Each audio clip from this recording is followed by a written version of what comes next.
Good morning, everyone. Yeah, very good morning. Shall we begin or wait for others? All right, wait for next 5 to 10 minutes.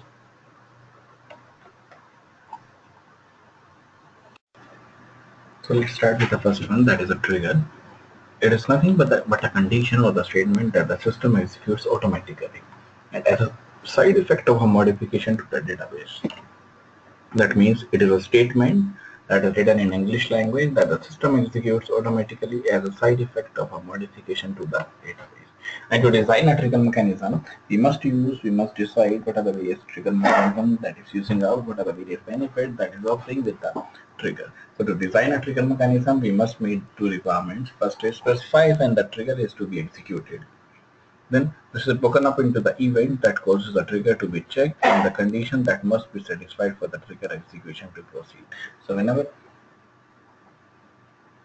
we are taking out the trigger, that must be specified with the execution that must be specified with the conditions. And this is broken up into the event that causes the trigger to be checked out and the conditions must be satisfied for the trigger execution to proceed. That must proceed with the trigger, that must proceed with the changes of the data. The next is specify the actions to be taken when the trigger executes. So it also specifies the actions, whatever the deal, whatever the requirement, whatever the scenario that is going on. So it also executed with the, or it is also carried out with the day-to-day activities. What all actions are required, what all actions are taken out when the trigger executes. And once we enter a trigger into the database system taken on the responsibility of executing it whenever it is specified or whenever the specified event occurs and the corresponding condition is satisfied. So whenever the condition is satisfied, we must say that there is a need of the trigger, there is a requirement of the trigger that is implemented using the integrity constraint that cannot be specified using the constraint mechanism of the SQL. And triggers are also useful mechanism for altering the humans or for starting certain tasks automatically when certain conditions are met. So whenever the conditions are met, it automatically allowed the humans or for starting the certain task. And as an illustration, we could design a trigger that whenever a tuple is inserted, whenever a row is inserted into the text relation, update the tuple in the student relation for the student taking the course by adding the number of credits for the course to the student total credit. Whatever the credit, whatever the scenario that is taken out, so that triggers will be taken out with the number of the credit that would be used to the student total credit. And as another example, suppose a warehouse wishes to maintain a minimum inventory of each item. So when the inventory level will be used, that will be followed will be below the minimum level. So an order can be placed automatically. And on an update of the inventory level of an item, the trigger compares the current inventory level with the minimum inventory level for the item. And if the level is at or below the minimum, that means if the order is given, that is minimum or below the minimum level, so new order is created automatically. That means it automatically updates the trigger, it automatically updates the scenario that is used to compare the current inventory level with the minimum inventory cost. And note that the trigger system cannot usually perform update outside the database, and hence in the inventory replenishment example, we cannot use a trigger to place an order in the external world. So we cannot place the order in the external world, but we are using it within the organization or within the relation of the holding the reorders. And we must create a separate mechanism, we must create a separate permanently running system process that critically scans that relation and places the order. Then some database systems also provides built-in support for sending the emails from SQL queries and the triggers using the trigger approach using the above approach. Now, how to use the triggers in the SQL? So we have finished with the theory. Next, how to introduce or what is the meaning of the trigger or how to use the triggers in the SQL. So we now consider how to implement triggers in the SQL, and the syntax we present here is defined by the SQL standard, but most of the database implements non-standard versions also. And although the syntax may be differ from, yes, from version to version, not the language, because SQL is available in multiple versions. Now, this figure shows how the trigger will work to ensure the referential integrity on the time slot ID attribute of the section relation. And the first trigger definition specifies that the trigger is initiated after any insert on the relation section, and it ensures the time slot ID value that is being inserted is valid or not. So for each insert statement could insert the multiple tuples of the relation, and for each row clause in the trigger code would then explicitly iterate over and each inserted row. Then referencing new row is used as a clause that creates a variable end row that is known as a transition variable that stores the value of an inserted row after the insertion. So automatically insert the rows when the row is finished. And the when statement specifies the condition, and the system executes the rest of the trigger body only for the tuples that satisfy the condition. Then we are using with the begin or atomic end clause that serves to collect the multiple SQL statement into a single compound statement. In our example, though there is only one statement which rolls back the transaction that causes the trigger to be executed. So that rolls back, that is to be executed, and therefore any transaction that violates the referential integrity constraint that can also roll back, that ensures the data in the database satisfy that constraint. So whenever they satisfy the constraint, whenever they satisfy the condition, that is used to be rollback, that is used to be comeback. And it is not sufficient to check the referential integrity that can insert alone. We also need to consider the updates of the section as well as deletes and update that is used with the reference table. For example, one of the table time slot. Now, we are using the second trigger, we are choosing the second trigger that is used to delete to the time slot. This trigger checks out the time slot ID of the tuple that has been deleted, that is either still present in the time slot or that no tuple in the section contains that particular time slot ID value. Otherwise, referential integrity would be violated. Now, this is another example. This is create trigger time slot check 1 after insert on section referencing new row as end row for each row when end row time slot ID not in.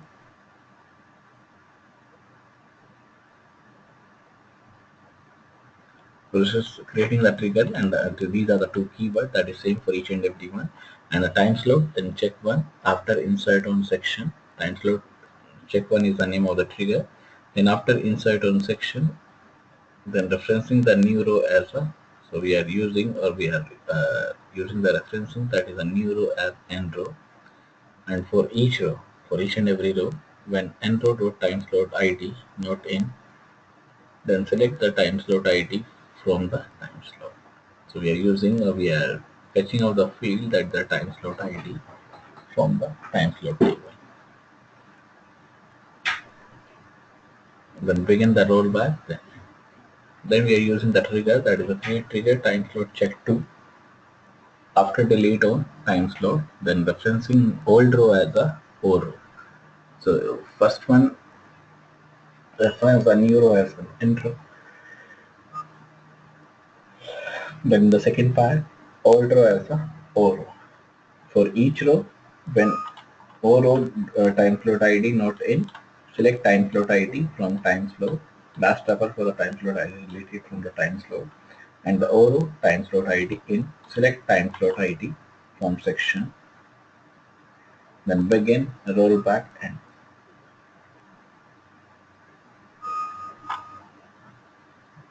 So this is using the triggers to maintain the referential integrity. So one is creating the trigger, time slot check 1, time slot check 2. So one is for the insertion on the section, the next is on the deletion on the time slot. Then referencing the new row as an end row, and for each row it is used with the old row, it is used with the O row ID. And to ensure the referential integrity, we must say we should also have to create a triggers to handle the updates to section and the time slot. We describe next how the triggers can be executed. Till now we have discussed how the triggers are maintained or created.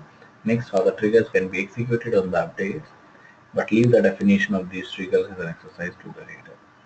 And for updates, any update, the trigger can specify the attributes whose updates causes the trigger to execute. Update to any other attributes would not cause it to be executed. For example, to specify when the trigger executes after an update to the value. automatically it will update the takes relation. This is after update of takes on grade. Now, when we talk about the after update of takes on grade, that is using the referencing old row as a clause that is used to create a variable storing the old values of an updated or the deleted rows. And whenever you talk about the referencing the new rows as a clause has to be used with the updates in addition to the insert value. And in figure 5.9, we show that how triggers will be used or can be used to keep the total credit attribute value of the student tuple that is up to date with the grade attribute that is updated for a tuple in the takes relation. And the trigger is executed only when the grade attribute is updated from a value that is either null or f. So either we are using NUL that is a null, or either we are using the f. So to a grade that indicates the course is successfully completed. And when we talk about the update, that is also used with the normal SQL syntax except for the use of the variable end row. So one is using the new row, one is using the end row, one is using the or row. The next is create trigger credit earned after update of takes on grade. Now referencing new row as an end row, referencing old row as a o row. For each row, when end row dot grade is greater than less than f, then end row dot grade is not null. So we are checking both the conditions. One is less than greater than f and is not null. And o row dot grade is equals to f and the o row dot grade is null.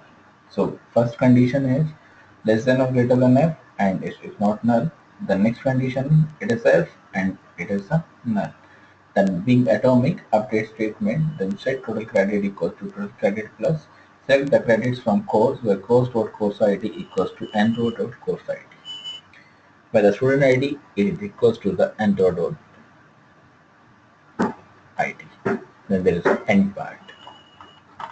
And the more realistic implementation of this example that will handle with a grade correction that changes the successful completion grade to a fail grade and handle the insertion into the takes relation where the grade indicates successful completion. And we leave these as an these are an action on the delete of a statement tuple that is to check if the student have entries in the takes relation or not. And triggers can be activated before the event instead of the after the event. And triggers that execute before an event can serve as an extra constraint that can prevent the invalid updates, insert, or the deletes. And instead of letting the invalid action proceed and causes an error, the trigger might take an action to correct the problem so that the update, insert, or delete become valid. For example, if we attempt to insert an instructor that is into the department whose name does not appear in that department relation, so trigger that could insert a tuple into the department relation for that department name before the insertion generates a foreign key violation. And next example, suppose the value of inserted grade is blank to indicate the absence of a grade, so we can then define a trigger that replaces the value by the null value. And the set statement can be used to carry out such modifications that is used to search for a trigger that is used to search for an action that is performed that cannot be affected. We can say that it must be carried out to an action, single action for the entire SQL statement. And to do so, we use for each statement clause instead of the for each row clause. Therefore, the clauses referencing the old table as or referencing the new table that can be used to refer to the temporary table or the transition tables that can affect all the rows. And transition tables cannot be used before trigger but can be used after the triggers.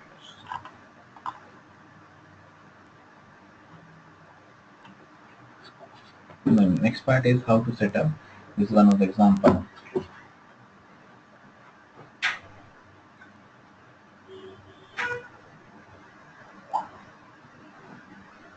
This is a create trigger, set null.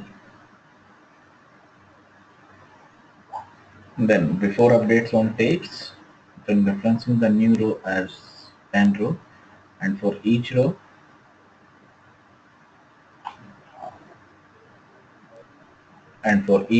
it is used as a statement when end dot row or end row dot grade equals to blank being atomic and end dot grade equals to null. Then end. The next is create trigger reorder after updates of amount on inventory, referencing the old row as a O row, new row as an end row. And for each row, when @row.level is less than equals to select level from min level, where min level dot item equals to row dot item, and row dot level is greater than. So this is one is less than equals to, one is greater than select level from min level, where min level dot item equals to row dot item. Then being atomic, insert into the order, select the item amount from reorder, where reorder dot item equals to row dot item. And triggers can be disabled or enabled by using the default action. It is always disabled. So, but can be disabled also by using alter trigger, trigger name disable, and the trigger that can have been disabled can be enabled again. It is not that Mantra's trigger can be disabled, it cannot be enabled again. It can be enabled again with a command.